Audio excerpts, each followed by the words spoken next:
বুঝেছি। এই বক্তব্যের সারমর্ম হচ্ছে আমাদেরকে এই রমজান মাসে তাকে অর্জন করতে হবে, আল্লাহর ভয় অর্জন করতে হবে। এই রমজানের রোজা যিনি রাখেন তাকে সন্দেহ করার কোনো কারণ নাই এবং এখানে কোনো মুনাফিকি নাই। আপনি নামাজ পড়েন, মানুষকে দেখে নামাজ পড়তে পারবেন, রোজা হজ করেন, যাকাত দেন, সবগুলিকে আপনি মুনাফিকি করতে পারবেন, কিন্তু রমজানের রোজা রাখার মধ্যে কোনো ফাঁকি দিতে পারবেন না।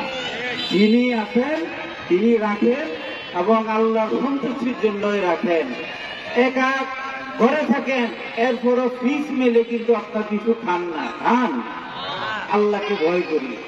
এই আল্লাহর ভয় যার আছে, এই ধরনের কিছু মানুষ যদি এই দেশটাতে শাসন করে তাহলে এই দেশটা সুন্দর হবে না? সুতরাং এই মানুষগুলি কোন সংগঠন তৈরি করে? এটা বাংলাদেশ জামাত ইসলামী তৈরি করে। আপনারা দেখেছেন আমাদের 18 জন এমপি ছিল, আমাদের 2 জন মন্ত্রী ছিল।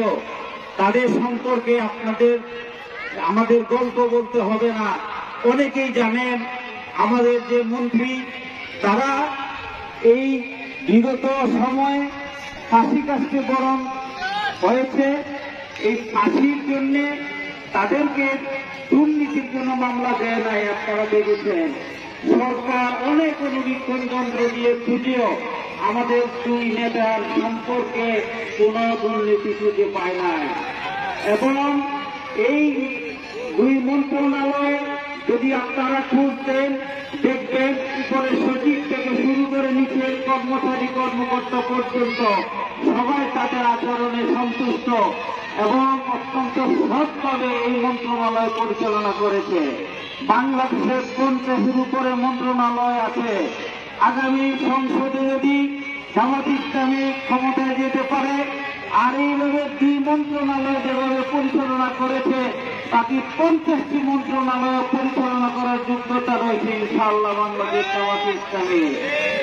আমরা এই জন্য আজকে রমজানের দিনে আমরা ওয়াদা করতে চাই, আগামী নির্বাচনে আমাদের অধ্যাপক রমজান আলী সাহেবকে আপনাদের নিকলি এবং বাজিতপুর আসনের জন্য বাংলাদেশ জামাত ইসলামী অলরেডি মনোনয়ন দিয়ে দিয়েছেন।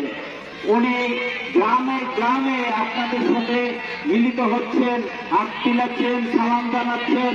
আজকেও ওনার পক্ষ থেকে আমি আপনাদেরকে সালাম জানাচ্ছি।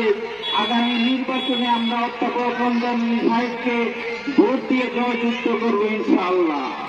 সম্মানিত ভাইয়েরা, রমজান এই রোজা রাখে আমরা ওয়াদা করতে চাই, আগামী নির্বাচনে আমরা কোন চাঁদাবাজকে ভোট দিব না, আমরা কোন বেনামাজিকে ভোট দিব না, আমরা কোন বেরোজগারীকে ভোট দিব না, ইসলামের শত্রু যারা তাদেরকে আমরা কোন ভোট দিব না। আমরা নিজে নামাজ পড়ি, একজন নামাজি ব্যক্তিকে ভোট দিব। আমরা রোজা রয়েছি, একজন রোজাদার মানুষকে ভোট দিব।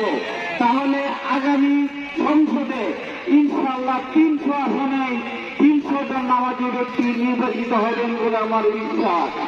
আপনাদের আসার জন্য বলি, বাংলাদেশের সমস্ত ইসলামী দল এক হয়ে গেছেন এবং আগামীতে একটা ইসলামী বাক্স থাকবে ভোটের মধ্যে।